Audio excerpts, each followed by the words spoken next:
It is Thursday. Actually, it's going to be a real good show. I thought they've all been really good shows. Got a lot of great comments, including that awesome note from our good friend Hudson Kerr in Michigan. But really got a great feeling how things have gone for us lately. Sorry. Like, I do feel like I want to be in the wrestling. Like, I do want to do wrestling today. I'm telling you, for years, you'd make a fantastic manager. But you'd be one of those heel managers that not only could you manage, you could probably get in the ring, too, and throw some chairs. I do. And hit some people with belts and all that kind of good stuff. I got to get stuff in there. Yeah, I think that's mandatory. You know what? We never asked this question the other day upon Bobby the Brain. Yes. The best manager of all time? Yes, absolutely. Yes, like all Mouth time. of the South, like Jimmy Hart. Hey, you know what? I love Jimmy. You know that. Yeah. But out of every person that has done that job, and I know we talk about wrestlers and athletes like he was the greatest. He was the greatest. What a great wrestler. What? No. Bobby Heenan was the greatest manager in the history of that sports entertainment group. Outstanding. And not only did he transfer from manager, he turned into one of the best color analyst guy, I guess you can call it. And more of a commentary. It's not really a color. You know what I mean? Sarcasm, wit, so quick on the button. Like he was, his ad-libbing skills was almost second to none. They did a tribute to him on Raw on Monday. Just like different vignettes that he used to do with Gorilla Monsoon, which was, I remember that name. The two play-by-play, the team basically, right? Because it was Gorilla and Bobby Heenan and Vince McMahon and Jesse Ventura. Sure, that's the all-star. That's your dream all-star team. group. Yep. So, but yeah, unbelievable character and unbelievable persona. It was just awesome. And yeah, at 73 years old, passes away. So. Then are we also looking at is Jimmy 2? Because you get some, because then you get some, it's the wrestling world, which means the shtick has to be strong. So, of course, is Mr. Fuji? Is he? I don't think Mr. Fuji's in that conversation. Mr. Fuji was very solid. You're coming up with some good names here, Mike. Yeah, I like to think so. Right off the bat, we're hard hitting. Because then Honky Tonk Man became a pretty good heel. Everyone's gonna know him as wrestler, but he had a because he was mean. He was a bad guy. Well, the thing with Jimmy Hart is he had so many different sides to him. And it would be funny because his jackets, like when I've talked to him, Jimmy Hart probably has about 100 different jackets. Yeah, they're not cheap either. No, they're not. No. And everything's custom because you can't go to the store and get 17 hearts on your white jacket and on the back it says Hart Foundation. You just can't buy that. Like that size, they're a little small. No, I've been to Harry Rosen, and I've been to Moore's, I've been to our they don't friend have on those. the Danforth. They don't have those jackets. Saul Cormac and Corey's. Saul Cormac. Hey, Dave, are you looking for how I think Saul's just slowly disappearing. He's just disappearing. I don't hear him that often on the radio. Oh, here's one from Dan that says Paul Bearer. What about Paul Bearer? Well, the thing with Paul Bearer, though, is he only managed The Undertaker for the most part. I know he's had a couple other wrestlers here and there, but he's most well known for The Undertaker, where Jimmy Hart managed everybody from the Quebecers to the Hart Foundation to the Honky Tonk Man to Hulk Hogan. Yeah. The Quebecers were good, man. Very underrated tag team. And look at this. Coach Frank. Yeah, who's he got? Coach Frank tweets, who would have thought Coach Frank would have joined us on this conversation? Yeah. Okay, so he has the top 5. He has Bobby the Brain at number 1. He has Paul Heyman, which is actually a really good pick. Paul Heyman, number 2. Number 3, Jimmy Hart. Number 4, J.J. Dillon. Now, J.J. Dillon was the main centerpiece, talk piece for the Four Horsemen. Okay. And everybody knows the Four Horsemen with Ric Flair and so forth. He has Mr. Fuji at number 5. I don't know if I'd even put Mr. Fuji at number 5, but nonetheless, he added that extra because Mr. Fuji was a former wrestler. So a lot of times, shtick, it's got to have a strong shtick, and he had that. He did, and he had the penguin outfit with the hat, and the bowler hat. Yeah, and he always would throw sand in the face of because who doesn't carry sand in their pockets? Sand throwing. I like roast beef probably has sand in his pockets right now. Like if I was the Buffalo Bills, yes, you'd be this weekend. It's like Goes back to the quarterback, the offensive lineman, going, dude, I don't know what's going on, but all of a sudden, I think someone's throwing sand in her face. It's a good idea. It's a move that you know what is ageless. I mean, it worked in the '60s. Sure. It probably works in 2017, and I'm going to go on record saying, you know, it might work even longer than that. So Tyrod Taylor going around to the guys, who needs the sand? Make sure you get your sand. Get your sand, yeah. Some of the other names, just quickly, because I'm looking, and now I'm not talking about. You know, there's a lot of female managers that had that sex appeal. Like Miss Elizabeth was very popular with the Macho Man Randy Savage, right? What was the Fabulous Moolah? Yeah, she was more of a wrestler okay. than a Right. So let's see some of the other ones. $1 Million Man, when he quit wrestling, was a very good manager. Yeah. Mr. Perfect was a very good manager after maybe the best wrestling career out of everybody, because I loved Mr. Perfect. Slick. The Doctor of Style, Slick. Fred Blassie, who managed Nikolai Volkov and because I think Iron Sheik. From what I learned from my one night at Cops Coliseum filling in for the Honky Tonk Man, the one key for me is, number one, I was with Billy Gunn, so we were the bad guys. Yeah. And that was awesome. I cherished that moment. I went on the microphone and I just started berating. I'm at 195 at the time. This is the crowd that listens to me. They're supposed to love their morning guy, and I am ripping into the city because and they're booing me. Yeah. And I did a mic drop. I mean, that was back then. That's what we're talking 97. I did a mic drop, boomed it right off the thing. The main MC guy from WWE looked at me like, you know, that expensive equipment. I'm walking off. I'm like, I don't care. I don't care about you. And my guy's going, that's pretty good. Hey, he knows this is fake, right? Yeah. What's Richards doing? doing? Oh, no, I got all worked up. And then when I realized... You know what? That's what you want, though, because I got a funny story for you. You got to get work. And here's the other thing, too. To have outrage at every moment during the fight with the official, that I'm pointing at things. Yes. And I'm shaking my head like, this is a joke. You're a joke. And I'm going to... I'm like... I don't know really what I was talking about, but I just thought having that moral outrage during the fight, my guy really liked it. You know what? They probably loved you then, because I remember hearing a story from our friend Todd Halushko. Todd Halushko actually got into a ring as a celebrity guest that was basically sitting on the apron and wanted to tag in once in a while, but they wouldn't let him in the ring. They let him in finally, and Todd says he got in the ring and took a clothesline but didn't sell the move. Okay. And it pissed off everybody, because you know what? If they stick out the arm, Todd Halushko, you better fall. He got in the ring, and then he got in the ring, and he never sold the move. Okay. And they were hot. They were pissed. You know what? One day we're gonna get Halushko on here. He'll tell the story. I got to hear that story. He's hilarious. Rounding out the list here, Captain Lou Albano, just because of his time with the British Bulldogs. He's in the Hall of Fame, right? Yeah, So, yeah. Jim Cornette, another big name, used to carry the tennis racket around, and he's still in the sport, actually developing. Paul Ellering, just because he managed one of the most popular tag teams of all time, the Road Warriors. Oh, sure. And then huge. if you're talking women, we said Elizabeth, also Sunny. Sunny was very popular in that move where the WWE wanted to sell it sexually. She was right up there. But Miss Elizabeth, though, it wasn't just like the divas where they come out and they're basically porn stars. It wasn't like that. No. Miss Elizabeth, like you wanted to be your wife. Yeah. Like she was gorgeous. Yeah. And now, like a lot of them. The part. Oh yeah, that was perfect. Yeah. And then now, dead. Yes.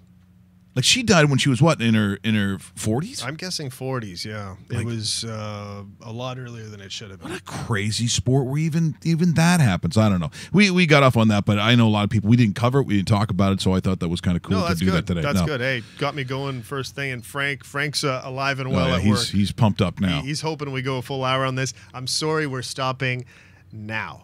Yeah, and now. Hey, this is a really cool show. This is going to be a very interesting show. And finally, I get to make one of the announcements I've been talking about, which is really great for a little show that started where we have. I also will tell you that Joe Bartnick, our good friend, it is Puck Off is the podcast, but he's an awesome comic he joined us from Pittsburgh, I think, today. But he does travel. He's a working comic. Oh, no, he's in California. Oh, he's in Cali? Yeah. Oh, that's right. He's in Cali full time. Yeah, he's in California. He said we're going back and forth yesterday on text. He says, "You know what? Call my landline because we live in the mountains and my cell reception Yeah, sucks. yeah. And I'm like, you understand we're 10:30 Eastern. He says, call me. I have kids. You know that. Yeah, that's So- true. No, he's awesome. He's the best. Yeah. We had him on once. We loved him. Also works a lot with a whole bunch of comics, including Bill Burr, Yep. one guy that I'm dying to have on the show. That would be awesome. Also, of the announcement we're going to make, being if we're technically a podcast, because I still don't know what to call ourselves, but if that's what we are, some really cool offers, and one where we're going to have an association with a radio company here in Ontario to start. It is 94.9 The Rock out of Oshawa. My good friend Craig Venn, his partner Mike Luck, they've been out there killing it. Their signal is huge. A lot of people know Craig Venn from working all those years with John Derringer on Q107. They called him Lobster Boy. Just so you know, as an engineer running the board, that's not a compliment. This is not a compliment to be called Lobster Boy, but he said, I'm going to do it on my own, went to Windsor, then he's come back, and we're thrilled, and we'll tell you about the details as Raw Mike Richards and 94.9 The Rock will now have an association, and I'll tell you, it's going to be the first of many. We've got a lot of plans, a lot of big ideas for what we want to do. We don't mind starting off small because it's where you end up, and that's where we're going to win. Speaking of winning, last night, when you talk about Major League Baseball, there was a couple of things. Now, there are obviously some races. The Boston Red Sox, they clinch. But in the Yankee game, as much as there's, I guess we'll show the. You want to show the good first? So here you have Aaron Judge, who anytime he gets up to bat, you're glad you paid the money. Now you're going to hear the announcer talk about how he got a good swing or got all of it. But if you watch this clip, it's one of those ones where he's a little behind the ball, but his swing is so pure, he doesn't get all of it. It doesn't matter. It's so good, the ball is still gone, and they go back-to-back, both himself, Aaron Judge, and then Sanchez comes right up and hits another one. This is a team that's awesome. Once again, property of Major League Baseball and Major League Baseball Advanced Media. So drastic. Just watch. Judge to right. That one well struck. If it's fair, it's got a chance, and it's fair and gone. But, Dave, I don't think it's that well. Look at where the ball is. Watch where the swing comes. For Aaron Judge, It almost goes over the first baseline. Not well struck. No. Within a run. And look where it goes. There's Matt Olson. So here comes Sanchez. And That one ripped to center. yeah, that's well struck. That's well struck. There, gone. You hit it at center field in any ballpark. Back to Yeah. back. That's well struck. Yankee Right. Stadium right field is very gettable for a lot of people, even on a check swing. Yeah, I thought that was interesting. So there's the Yankees last night, but Yankees 3 games back of the Boston Red Sox. That's the Red Sox division. Good news for Yankee fans. They have a 7-game lead in the wild card. They will be hosting the wild card, and right now it is the Minnesota Twins with the Angels a game and a half back. Hopefully those two teams go the switch. well, right now, as you look at it, the real excitement to me still is going to be in the American League because those teams are all good. Yep. And I still don't know what I'm going to see out of Houston. I'm unsure. Like, how do you know? They haven't played a significant game in so long, but they got Verlander. You look at, again, that stunning record they had during the regular season, but look at what's happened since then. Cleveland has been ridiculous. You've got both Boston and New York. This is going to be amazing, Dave. As I said, for a league that doesn't have a cap, normally you would think if you pay the most money, it's kind of like in soccer. Do I see certain teams in certain leagues like Real Madrid, or am I going to see Chelsea? And because they have all the money. But in Major League Baseball, that doesn't guarantee anything. It gets in the postseason, Dave, and it's circus time. Yeah, it is circus time because you hope that your team is the team that catches fire. You hope that your team is the team that goes Cleveland Indian on everybody else, Yes. because that's exactly what it takes. So you know what? I look forward to it because it's almost like a tournament. And you gotta get. You gotta get there first, and then get ready for 3.5 weeks of your best baseball ever. And when the weather's starting to decline, except here in Toronto, because apparently it's July. Not hating it. No. Yeah. So outside of that, we look forward to it. And you know what? Anytime it wants to start, it's cool because I'm kind of getting tired of seeing Jay's highlights right now. Because Who cares? yeah, it's 17 games back, 71 wins. It's just a disappointment completely. Just bring on the playoffs already. They should just go, okay, let's start this right now. Now, here's a question. This there's a couple of layers to it. Number one, At what age is it okay to take a child to a sporting event? If you want to look at it that way, we'll get back to why that's so important. Because last night, a young fan sitting the lower level of Yankee Stadium was bloodied. It was not good. 105-mile-an-hour line drive foul ball that struck her in the face during the game with the you just saw with the Twins and the Yankees. She was transported nearby to the nearby New York Presbyterian Columbia University Medical Hospital. The father and grandfather spoke briefly, asked if there's surgery needed. The girl's father, who declined to give his name, said it's too early to tell. I mean, this is a toddler. When you're talking 2 years old, that's a toddler. Here's how it looked. Watch the players' reaction as they are just twisting in agony, not knowing what the outcome is. Fortunately, it's not graphic because you don't really see it, but you will see the reaction of the people around the little girl, the grandfather and the father, and certainly how the players reacted, property of Major League Baseball and Major League Baseball Advanced Media. The Dodgers are good. Look out. Oh, my goodness.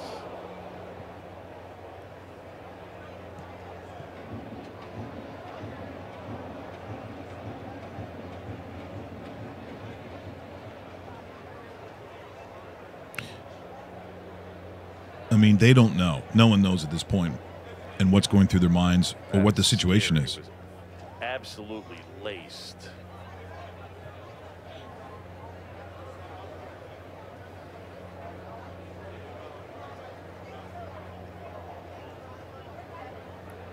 Matt Holliday basically is crying. Now they're going to get help for the person that was struck by the baseball. See, at this point, they don't know it's a child. And so we still don't know. A little too graphic for us to show you, and that says it all as far as Frazier. Matt Holliday out at second base was struggling as he got a look at it as well, and Ellsbury too. So a delay at the moment as they attend to that fan.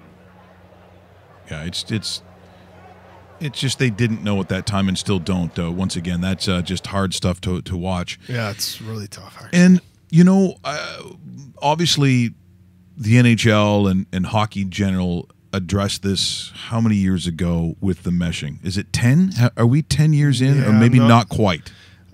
Close. It might be a little bit more, actually. That was the incident in Columbus, which was... yeah, it's hard to watch that and think about that. You know what I mean? Man, it's one of those scenarios where when you see something like this now, and you kind of sit there and you wonder, why wasn't it done earlier? Why isn't there mesh around, the first and third base lines kind of thing? Because it's like that's a common play in baseball, Mike. But see, that happens all the time.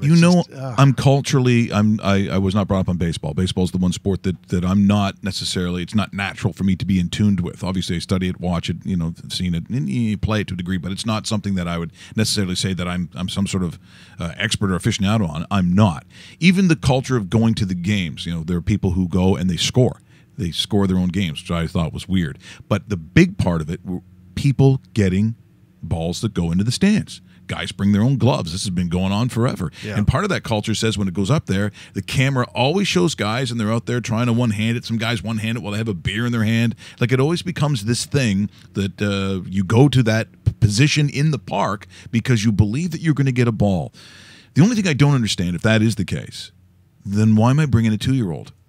Because I would think that I would be so paranoid over anything like that. And again, at 100 and what they say that ball was probably 115 miles an hour, 100 and, oh sure, exactly. 105 mile an hour. Yeah.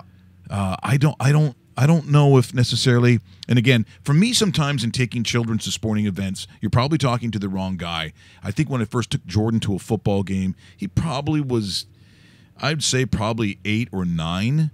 But you got to think about your surroundings at a game, and sometimes if we're talking about the NFL, I would never take a kid. Mm-hmm. I don't think I would ever take a wife or a girlfriend. It's pretty rough in those areas. Go to a Bills game, see what that's like. But even more so, like hockey, now with the meshing, I think it has become a little different. But it's loud for little kids too. I mean, would you take one to a basketball game? I suppose you would, but to me, you know, if you're constantly worried about things like going to the washroom, the crowd noise. I took Jordan to a game when he was younger than that, a hockey game. Yeah. But when they scored, the noise was a little up, you know, it was a little overwhelming for the little ones. And so I think it brings up a couple of questions. But number one, is this the thing that pushes the pendulum one way in terms of meshing in a baseball game? I hope it does. I'm just reading up here while we're talking. It appears the girl's okay, but they won't get into specifics. So I don't know exactly what okay means, if she had any kind of procedure done to, you know, I mean, a ball in the face that's Well, all it has to do is hit the soft spot or the temple. exactly. And we're in big trouble. Yeah. Yeah, in the worst possible way. I took Marissa to her first Jays game this past, July, when the Angels were in town. And I made sure we were kind of in an area where this sort of thing couldn't happen. And I'm not saying it could happen anywhere, you know, unless you're in the 500s, in the way behind home plate. That's not going to happen. But we were behind home plate, mesh covering. But to tell you the honest truth, Mike, and you've been at the baseball game with me, I stand up as soon as a ball is hit sometimes, and it's nowhere near us. Right. You think you got a chance? Yeah, I think I got a chance. And it's like, no, that was popped up to the foul territory and the first baseline. You're not going to catch it behind the home plate. You know what I mean? It just and a lot of times, I got to be honest, I was kind of leaning over at times where it's like, okay, I hear the snap of the bat and automatic protection mode comes in, and I've never paid more attention at a game than that. Oh, you would be paranoid, and that's why you sort of wonder about that kind of stuff. What do you think, roast beef? No, just when you say it could happen anywhere, I believe it was the 19-inning Canada Day game last year. Yeah, I remember that one. Me and my brother were sitting behind home plate in the very back row, like as far back as you can be in that 100 level.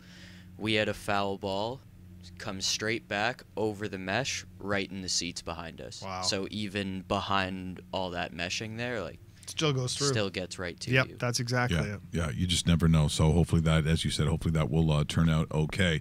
Once again, we've got a great announcement coming up about 94.9 The Rock, and one of the first stations that has stepped up and would like to have an association with RawMikeRichards.com. Victor Newman and his passionate picks will be doing that this morning as well.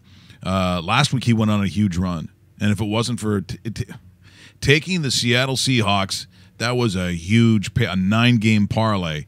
So we went 8 for 9, and of course one of the other picks, I think it was Central Michigan. But to be honest, he's been all over it, and I know he's got 5 games today, so we'll be doing that as well. You want to be on it, you want to be on the picks, and you want to make sure you register on Sports Interaction, Dave. This is where we're doing it. It's so easy to do. You get the huge 100% bonus up to $200 when you open up an account. It's a great deal, and if you want to support us, you're going to go to Sports Interaction. Yeah, and that's the thing. And when you go there, to ensure that you get that bonus that you talked about, Mike, use the drop-down bar, because what will happen is when you sign up, make that deposit, there's a drop-down bar that says, where did you hear about us, kind of thing. So you drop it down. It'll say Raw Mike Richards. That's the thing you click, because through our association, our affiliate with Sports Interaction, they'll automatically draw the money back into your account. So that 200s become 4, the 100 becomes 2. It's fantastic. You're doubling up your money in the first deposit. It's like, why the hell wouldn't you do this? Even if you got $50 on you, 50 becomes 100 all of a sudden. It's like, yeah, found money. Let's do this. Hello. Oh, look at this. I'm looking for the one and only, the legendary Joe Bartnick. Hey, what's up, Mike? How you doing? Hey, Joey boy, welcome to RawMikeRichards.com. My God, we have missed you. So awesome. Tell me that you got some beautiful weather in the California mountains. You're doing a little. What do you do? Are you having a? I assume you're having a drink. What's happening for you? I'm going to start early because I can't go to the gym because it's actually raining today. No. Oh boy. It never rains in Southern California. It never rains. That's why I left all my stuff outside. Hey, my friend, we've got some hockey to talk about all of a sudden. We're getting ready. But let me ask you this before we get to some of the details. We know that you're a Pittsburgh fan, but for the NHL period, this early stage of the face-off rule, the slashing rule. Let's start with the face-off one. Are you getting this at all? Are you understanding any of this? I have no idea what's going on with the face-off rule. They might as well just make it like old rod hockey and just have it pop up from the middle of the ground. You know, have it go woo. Exactly. Or the ice. I mean, it's totally ridiculous. I mean, they're giving linesmen way too much power. Just have them make icing calls correctly when they have to go to the videotape every 3 minutes. Yeah, exactly. I mean, I think, and the other thing too is dicking around when it is in the face-off area, which has been going on for a long time. And seemingly it's been getting worse. But I kind of put that on the, drop the puck, let's go, and then guys wouldn't sit there and dance. But I don't think it's penalty worthy. I don't see where the benefit for the game is that.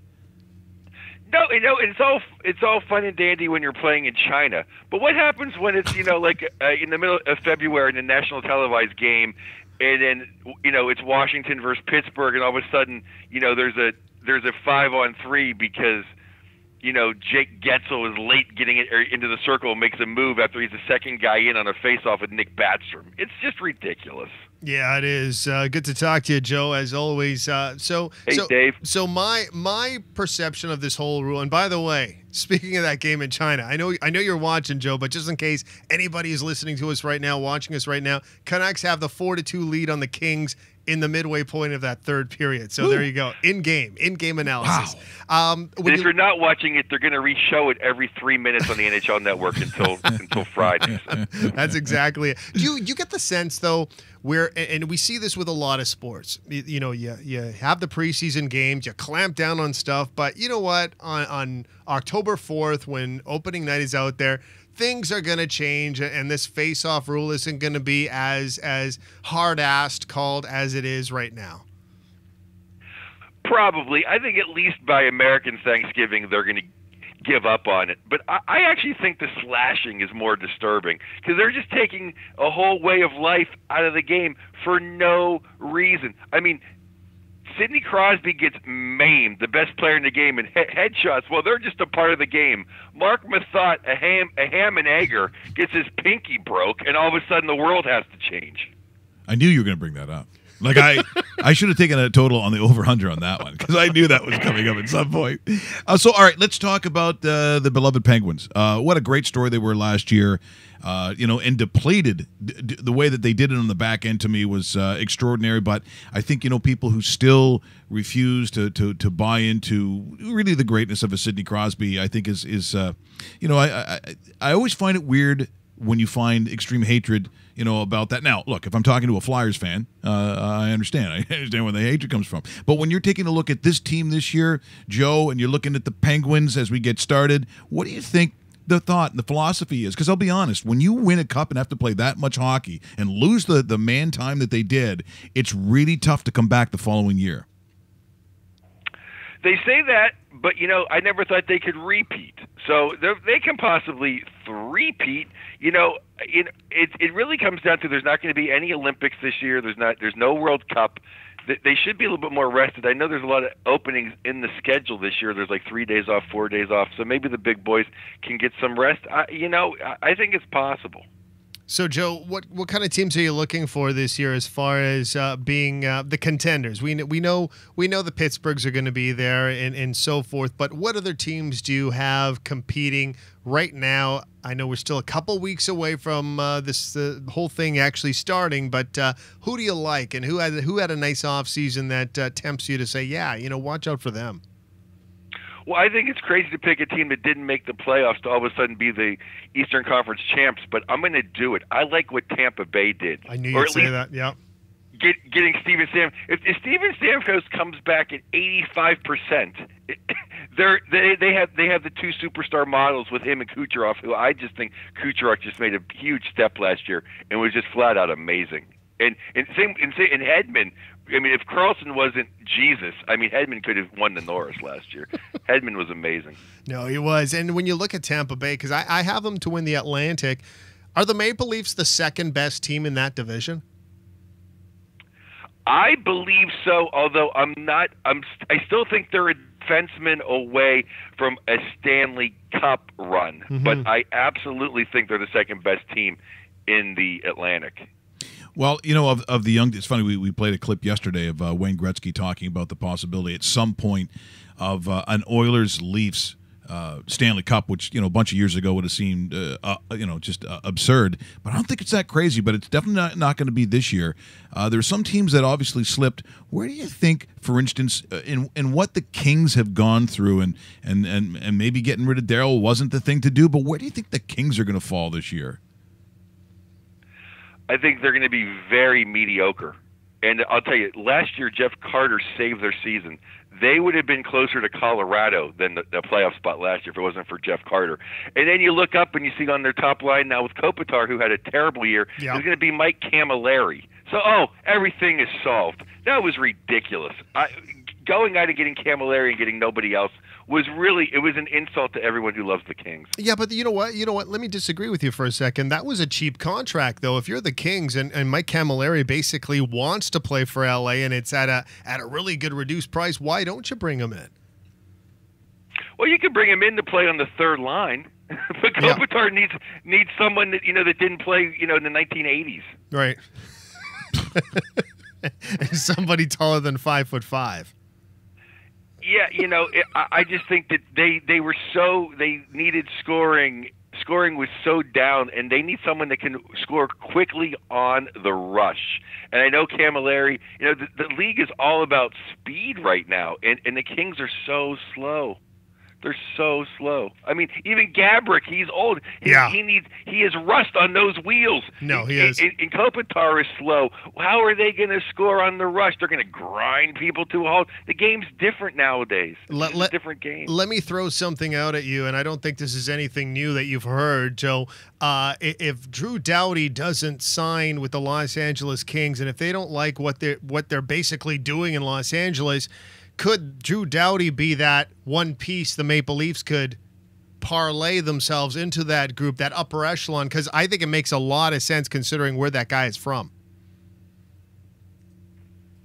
Well, I mean, if Toronto gets Drew Doughty, obviously they're right back. They're right in the Stanley Cup Finals because then he can eat up 30 minutes of ice time that otherwise would be going to Riley and stuff like that. So, or guys that have underachieved for the last 3 years. So, I mean, but, Doughty needs to step up his play. He was part of the problem last year. I don't know if he was overextended or I don't know. I did not like his game last year either. You also brought up something too, Joe, that up here in Canada, I mean, the Olympic tournament is massive. Like countrywide, it's sort of, the only comparison I could make is either a Super Bowl or NCAA March Madness final. Like it really does gobble up all the attention. South of the border, would an Olympic hockey tournament what does that mean? Where does that show up on the radar for the sports fan? That's a great question because a lot of people like myself thinks the main part of the Olympics, it just disrupts the NHL season, which is why even though I'm going to the Olympics, I'm happy that the pros aren't because I love the NHL that much. What it really does in the United States is everyone who likes to dump on hockey because it's easy, because it's white guys, so you can be politically correct and think you're edgy by dumping on the NHL. It's like, well, you see, if they played hockey that way, we'd watch it more. And the bottom line is they don't. Everyone watches it to wave their American flag for 2 games, and then America does something stupid like have Tortorella as the coach, and then they lose, and then everyone's back to just not paying attention to hockey that doesn't want to. You're going to Korea? You're going to South Korea? Yes. I'm going to South Korea. I mean, if it still exists in February. I was going to say, why? Is there a reason that's a thing for you? I don't know a lot of people who do that. You got a gig? I really wanted to see Olympic hockey, and it just so happens I picked the year that the pros aren't going. But I already got my plane ticket. In honesty, I'm so much happier that the pros aren't going because I've been to All-Star games. I love the World Cup, but this way I can actually cheer for America. Because if the pros were going, I'd be like, oh, please don't hurt Crosby, don't hurt Malkin. Yeah. I kind of there's a bunch of different countries I would want to see win. Now this way I can say, let's go Bugsy Malone. Exactly.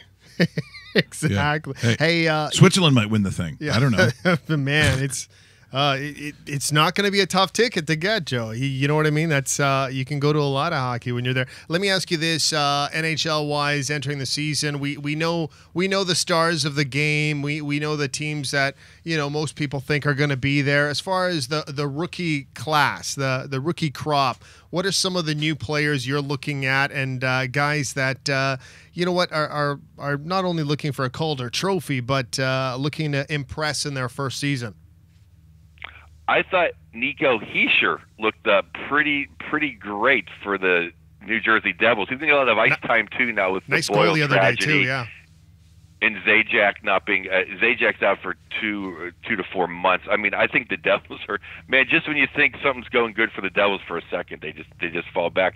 As far as Calder Cup, I maybe think outside the box. I think Charlie McAvoy from Boston has a real chance. That's not bad. Yeah. Well, he's one of those defensemen that probably going to play some significant minutes, considering that we just heard about an hour ago Torrey Krug is out for the next 3 weeks with a displaced jaw. So you take away that guy from the Bruins defense, and guess what? Everybody moves up. The minutes extend. Yeah, he's going to get some power play time. He's in a big media market, and I just think he has a real chance to. He really impressed me in the playoffs last year. Coming in, he just basically put down his algebra book and came in and played in the NHL playoffs. And he didn't look out of place. I think he's going to get some big minutes. He's going to get some power play time. Well, I didn't hear about Torrey Krug because I actually like Boston in the third hole in the Atlantic. I think they're going to have a little bit of not so much a bounce back year, but I think they're going to have a pretty good year. Why aren't they going after Jarome Iginla, considering he's moved into the area? There's just crazy questions about him and Yager, in my opinion. It's like they're just passing by. People's like, oh, the game is faster now. Who can't use Iginla on the fourth line? I can see Yager not being a fourth liner, but I would take a flyer on Iginla, but I would never give him a PTO. That would be so insulting. I would rip up a PTO on television like Sinead O'Connor if I was. Yeah, I'd like to see that happen too. I think it would be really great. Absolutely. Hey, Joe, thanks so much for joining us here this morning. A real pleasure. I know you're getting up early with us today, but it's been a while. And what about touring wise? Are you where are you working these days? What's happening for you? Right now, I'm in LA this weekend, and I'm hitting New York City next week, and then I'll be in Vegas the next weekend, and I'll be back in New York, and then I got dates in San Francisco coming up, and Florida. I'll be down in Florida. I'm all over the place. I forgot my schedule on my own show yesterday. Couldn't recall it. Well, that's awesome. JoeBartnick.com. I think my wife updated it. I'm not quite sure. She's not talking to me. Oh, hey, join that party. That's a big club, I'll tell you, my friend. It doesn't matter anymore because hockey season's starting, so I don't want to talk to her. Hey, Joey, you take care. We'll talk to you again real soon. You be safe. Oh, thank you guys so much. You guys are the best. That is Joe Bartnick joining us here. His podcast, also called Puck Off. And yet another man who has a wife that doesn't talk to him. That's I'm not quite in that boat yet, but I'm making my way there. Hey, and I'm proud of you for doing that. Yeah. By the way, we'll have Bartnick on again when he's in the New York City the second time around. So I'm guessing in about a month from now. We'll talk to him. It's easier talking to him when he's on the East Coast as well. He's waking up in California this morning, and a huge thanks for him waking up to join us. Okay, so in about a minute here, Craig Venn and Mike Luck from the 94.9 morning show, The Rock. We've got an announcement to make, but I think before we do that, this is the so just set this up, Dave. This guy's from. This MSNBC. MSNBC. So this is Lawrence O'Donnell from MSNBC, and what happens here is this. And this is. Well, we don't have to go to it right now. Yeah, we can press the pause button. Okay. Right there. Yeah, just press the pause. So for anybody that's not sure about. So for anybody that's not sure about television, the cameras always roll. Okay, the cameras roll during the commercials. They roll during the show itself. So when you're on camera or in front of a hot mic, shut your mouth. That's your first rule of thumb. This guy decided he was going to be Captain Bully, and guess what? A lot of people in the control room hate him. They release a tape, and this is actually what happens. Here's Lawrence O'Donnell going on a little bit of a rant during the commercial break on MSNBC. Yes, and brought to us by Warner Brothers and our friends at TMZ. Both for joining us tonight. Really appreciate it. Coming up, is Donald Trump going to be called to testify to Congress? Michael Liskoff has the latest on that. Stop the hammering. Stop the hammering out there. Who's got a hammer? Oops. Where is it? I don't know. Where's the hammer? Is it on the... Go up on the other floor. Somebody go up there and stop the hammering. Oh. Stop the hammering. Stop hammering then. I'll go down to the goddamn floor myself and stop it. Keep the goddamn commercial break going. Uh-oh.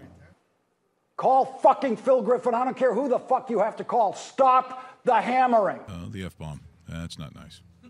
Look at that girl. She's scared. He's heated. Empty out the goddamn control room and find out where this is going on. It's either there or there. Oh. Or out there somewhere. Oh. Everyone's quiet. You can be afraid of this guy, please. Coming off great, though. The woman talking in my ear was talking about the Labor Day special repeatedly. Every time we went to a SOT. What's a SOT? Yeah, what do you mean in the conversation?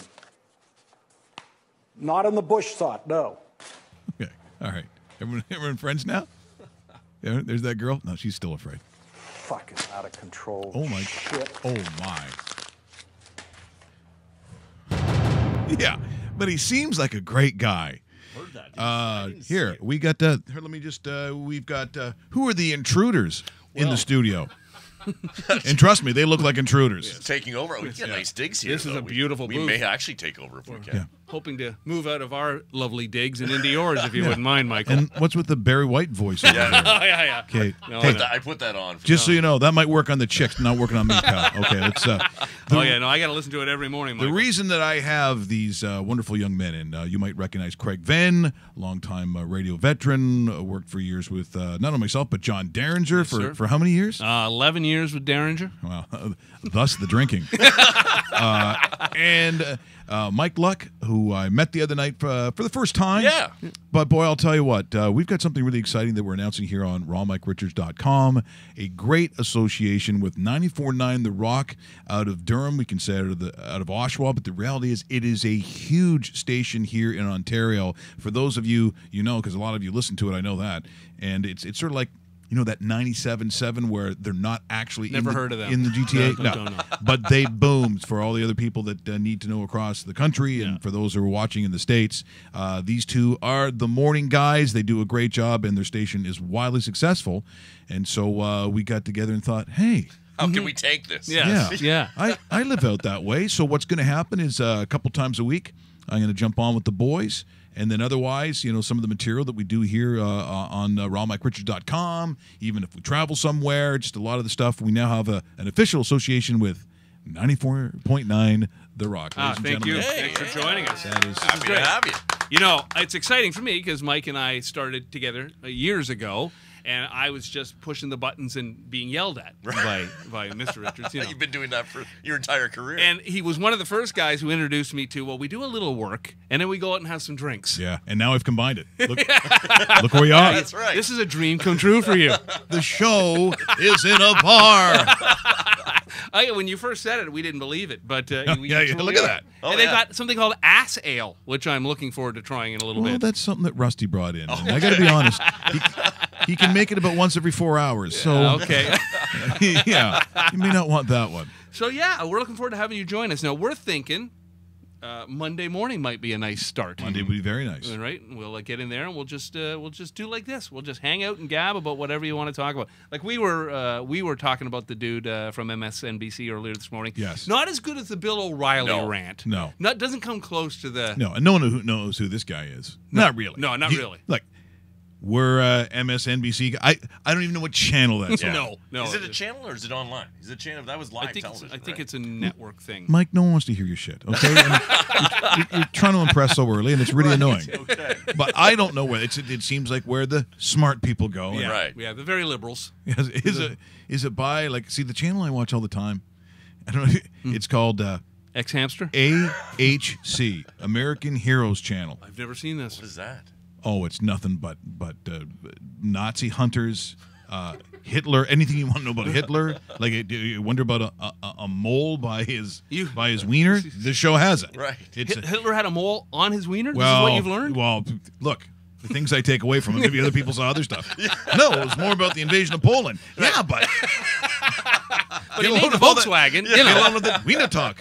Don't look there. Yeah. He talked like Colonel Klink. That's what happened on the show. But then mobster stuff and So you love the documentary kind of stuff. yeah. But usually when there's like things blowing up and legs being chopped off, that's pretty much my show. I think that Larry or whatever his name is. What's a SOT? What is that? Is that a television thing? clue. I don't know what it is. Dave should know. No, I don't know at all. This is not the type of programming I remember you watching. No, it's not. No, it's a whole new improved, mature Mike Richards. Oh yeah. Where's Ron Jeremy is always my question. We got to get him on the show. You should. Well, He's still around. We judged. Didn't we go to the Manor in Guelph or something and judge a stripper thing? I was the MC at the House of Lancaster for the Miss House of Lancaster. Oh yeah, Jimmy Lang. Yeah. You remember that, right, yeah. Jimmy? Had the, as he called it, the Cash Palmer sports jacket on. Wow. It's a good look. Well, we don't refer to it that as that anymore. Oopsie. But no, we did that, and no, we had a lot of fun. So we're gonna bring those days back. I remember when we did this. I think we judged a stripper thing at the Manor, and I remember when we got there, the management took us upstairs and said, take this very seriously. There's a ton of dough on the line. Because this was not me. This had to be Q107 then. This had to be Q. So we get there, and they take us upstairs to the office, and they read us the riot act. Listen, I know it's fun, blah, blah, the girls are strippers, but they spent a lot of money. They got a whole show of snakes and fire and ice. It's a whole thing. So really be serious when you're judging them, because like the ticket, the win was like $50,000 or something. And then they just start plying you with alcohol. So this is going to go well. And they give you a binder that's like a law book on all the rules and regulations. By the end, you're just like, great tits. Yeah. Like I said, sometimes when we did the Miss House of Lancaster, one time I had to judge, and trust me, this is the day where guys from like Labatt reps were there, and all they and it was all. Oh, I had to hose down the pole all the time. I said, "Everyone, turn your heads." Not you don't see this on Miss Universe, So we judge all these things, and you actually have to give all these numbers. So I'm trying to go, personality. 7.5. What am I doing? I know what I'm looking at, but it's not the personality. Personality was part of this? But yeah. Oh, no, it had everything. Presentation. There was this one Chinese girl, and she did this whole thing. It was like a warrior princess thing. She had all kinds of stuff. And but no, I never liked her. No. I never liked this girl. It was very abrasive. Right. I'd be walking, you know how I was in the House of Lancaster. It was like my basement. Hair Like, flowing. I just loved it, and it was like, hey, how you doing? She's like, what are you looking at? Leave me alone. So a 2 on the personality. Right. I gave her zeros for everything. How about the bunt cake? Did she make a nice bunt cake? You don't want to be eating that cake, and don't go near the pie. But just when I'm back there, she makes this huge scene. I know you never liked me. You would say you give me zeros. You give me zeros because I'm Chinese. You're a racist. I go, I'm not a racist. You're a racist. Why you give me zeros? Because I fucking hate you. Okay. you're not attractive. You're really annoying. Yeah.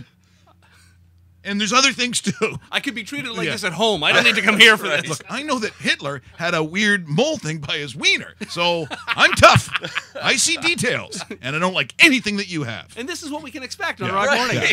This is Exactly. The Rock. Minus the fox and the tits. Yeah. The 90-year-old man who owns the Rock. Hey, the volume. No.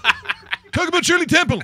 You want to see engineers and programmers sprint until Monday morning. Smoke comes off the transmitter. Now, if we could, Yes. Michael, because Yes. we're very excited to have you joining us, and you're a big-time talent. Oh, you got that right. And so we spare no expense at 94.9. This is now. So what No, we I'm have getting. for you. You talked about ass ale. Now I'm getting. This is your signing bonus. If you wouldn't mind going through that. I would. Just, should I go through it on air? Yes, if you please do. Well, let's start with, listen, this. we start off with the big. We like a baseball We card. like the baseball cap. Only slightly worn. You're all That's right. okay. So I've worn worse. I have a bottle Beer thing. cozy. A beer cozy. That's right. Which will come in handy in about 8 seconds. Oh, you shouldn't have. Rock We sunglasses. went all Oh, out. they're rock We sunglasses. went all out. They're not right. Ray-Bans. No, they're. No, I think sorry, but I think that Chinese girl, her family, her 4-year-old kids made that. Right. And then this is just look at that. You tell me, in all the radio stations you've worked for, has anybody gave you a signing bonus like this? No one's giving me a signing bonus. Exit strategy. Oh yeah. You know, when things fall apart, I haven't even started yet. Assholes. Oh, this is trust me, this is going to be and so cool because this just really isn't done yet in this country where this kind of combination happens. No, yeah, so we're going to be... So God bless you for that. This and back and forth, and we're loving the idea. I think it's going to be great. This is going to be huge. Until Well, Craigie? management says... Yeah, well, they're like, we thought this was a good idea. This is a long-term Yes, idea. It's going to be great. Yeah. 6 weeks later, Not so much. 6 working out. weeks. 6 weeks. Yeah. It's optimistic. Yeah. Did he just say Chinese girl? I think you can say Chinese girl. Accent? Yeah. Looking forward to it, boys. Thanks so much for coming all the way down here because I keep looking at the truck. Right. That's right. Yeah. Well, Soon it'll- it's triple parked, but it's okay. Soon it'll have Mike Richards' name on the back of it. That's right. Guarantee. Where are all the eggs coming from? Thanks so much, guys. All By right, the pal. way, what are we going to show on the way out? Why don't we take a look at the TFC highlights from last night where, what was it, Josie Altidore and No Javinko? No problem. Except for the first, 24 minutes. It's out for Lovitz down the left side. Gets the cross into the middle. Zabaleta goes back for Bono, and that's a goal for Montreal as Bono couldn't clear it straight off Piatti. And 10 minutes in, Montreal Impact with the lead. He puts in a wicked ball here. It's not an easy one to deal with. And Eric Zabaleta does not deal with it. Gets caught between his feet, then goes back to Bono. Probably the wrong decision. Bono clears it right off the back of Piatti into the net. One of the strangest goals you'll see all season, especially in a match of such importance. It actually comes off the back of his legs. Yeah, not good. President Joey Saputo making a statement after that loss at the weekend against Minnesota, saying the season's been extremely trying on many fronts. He asked fans for patience. And here they He come acknowledged again. The latest performance has fallen short of Oh, dear. expectations and said the message has been conveyed to the technical staff and players. Donadell from distance. Oh, my word. Oh. What a strike. And Donadell stones BMO Field as Montreal Impact lead 2-0. Right now, what Yeah. a start from his side. How And it's insulting. one of his additions to this The lineup, horn. Marco Donadell. So Gives them a 2-0 2-0 lead. What a strike this at is. that point. So pure. Curling away to Alex Bono's mean- right-hand post. All he can do. I mean, it's a is great get strike. Slight fingertip to it. The power. It's not like the and first goal. precision's too much for Bono. The space was there. Cooper plays it back towards Bradley. Baldour comes to close down. Bradley no. then tried to slide it to Ricketts. And here comes the counter from Montreal. And another Jabali mistake. coming forward over halfway. Unbelievable. Jackson Hamel to the right. That's where Hopefully it doesn't goes. go in. And the Canadian international steps inside Mavinga. Rolls it in for Piatti. Lovely move from Montreal. Piatti! Absolutely sensational on the counter-attack. Montreal Impact 3-0 up. Just 24 minutes into the game. Jamali driving forward. Overload. Jackson Hamel gets it caught Yeah, between well, his feet. What a pass. There you this have is it. to That, once Ignacio again, Piatti. property of Major League Soccer. That was from TFC and, of course, our good friends, broadcasters, TSN. You're watching rawmikeRichards.com. You're hopefully you've downloaded. You're on the podcast. You've subscribed as the numbers go up, and you just heard that great association and That's pretty awesome, yeah, man. that we have with 94.9. Great station, The too, Rock. by the Yeah, way. it does. It does a really good job, and those guys are awesome. And as you saw, we know have known Craigie for years, so that's pretty awesome. We see the Twitter's kind of going crazy right here, as we thought it probably would. But once again, busy for us, and there's more coming. Trust me, there's a lot more coming. We're thrilled with that. So, what should we do now? We know that our picks tomorrow. So we've got the gold sex. Oh, Russell, do you have anything to You have anything to add add about the Maple Leafs? Because I know that Yeah, they're off. the Joffrey until Lupul thing. Friday. What about that Lupul thing? That was not good. Ooh, that's true. So he actually apologizes. I'm sorry. Said I shouldn't have said. Well, you read it, Russell, because I don't You know have what you it read was? You read it. Lou Lamoriello phoned him up and said, "Hey, Joffrey, it's Lou Lamoriello from McAlpine Auto." Yeah. You might want to take that back. You read it. You pretend you're Joffrey Lupul, and let's hear the apology. All right. Okay, here's Joffrey Lupul, everybody. I responded earlier this week to some negative comments on Instagram. It was an inappropriate response, and I deleted it, but I take full responsibility.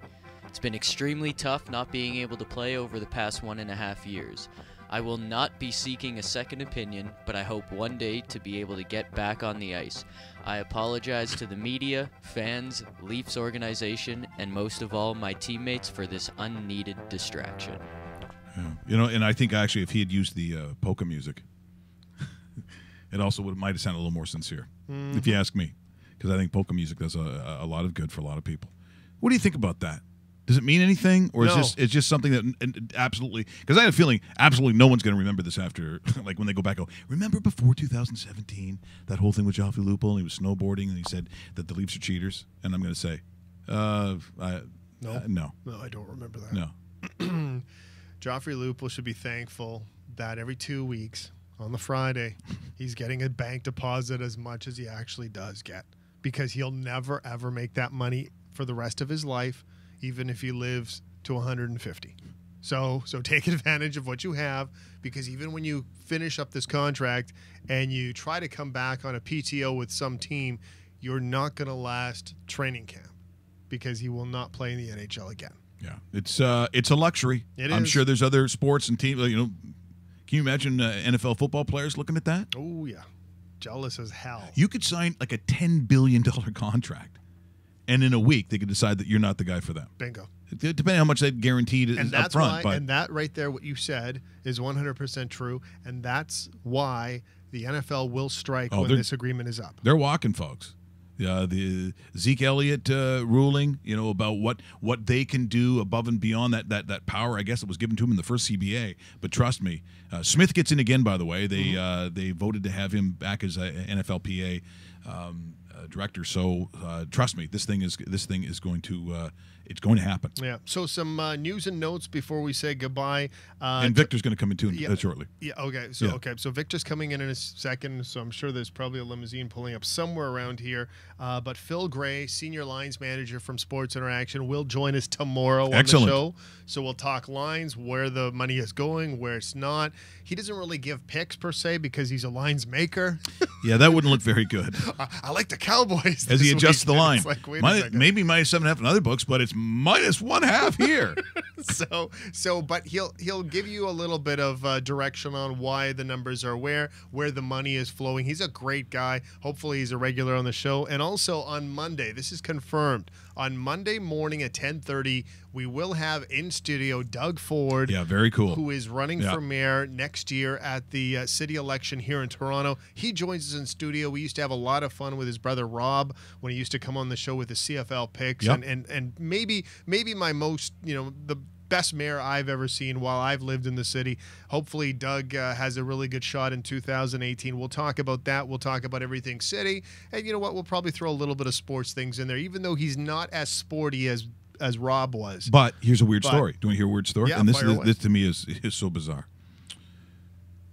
Gino Reda at TSN, and that's hockey, right? I've known him for a long time, but got to, just before I left, really got to know him really well. And he had some great stories, and I cherished my time with Gino. That was probably the only good thing towards the end that happened.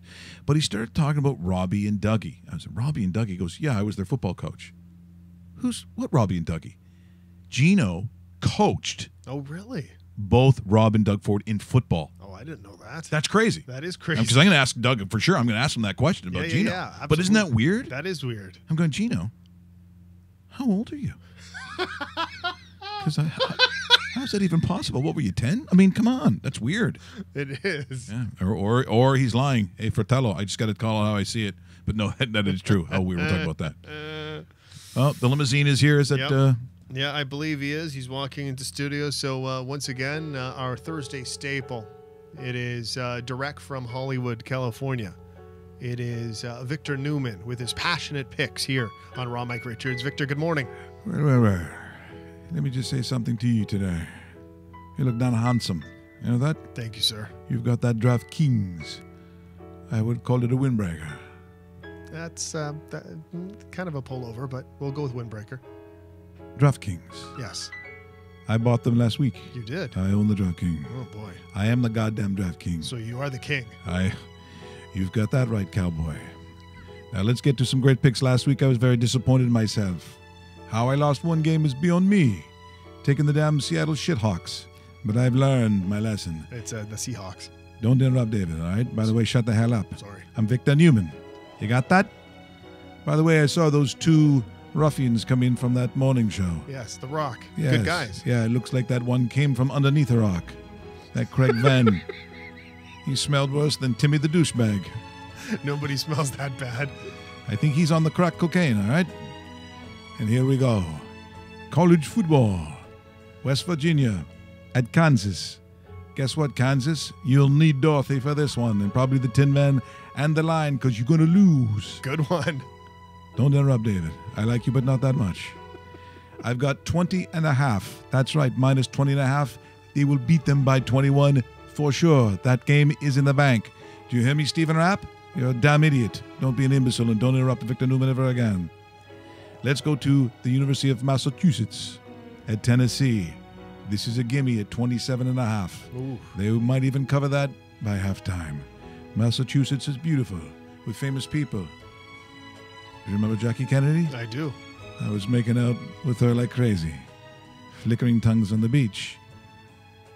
I used to say, Jack, get the hell away from here. You can't do what I do. Look what I'm doing, push-ups with an erection. Central Florida at Maryland. This is a good game, but especially if you're on Maryland at minus 3.5.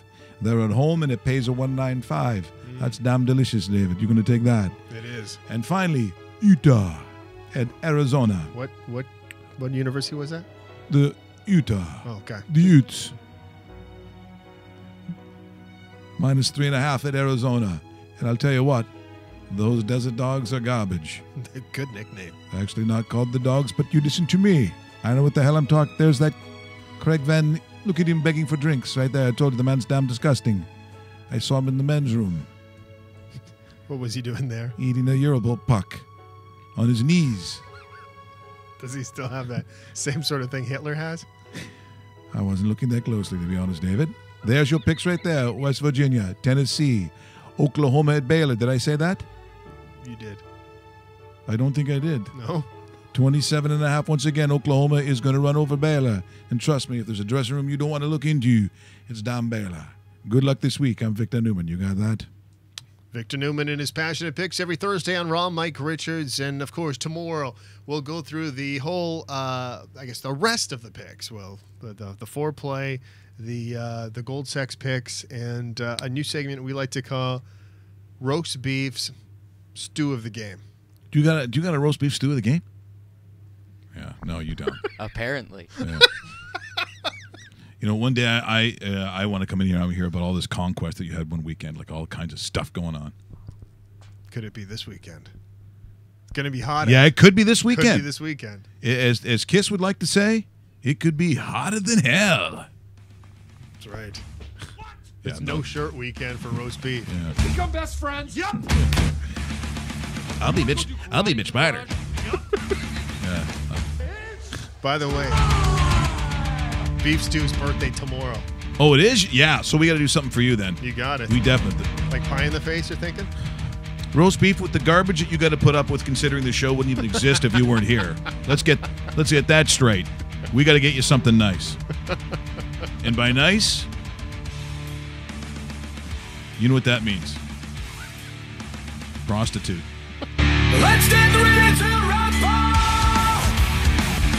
Ah, yes. Have yourself a great day. Oh, George Takei Penn is right. Yeah. Not your. You don't get to pick the prostitute either, Sulu. We'll see you tomorrow. Big picks, big times, and more announcements coming your way from RawMikeRichards.com. Churn the butter.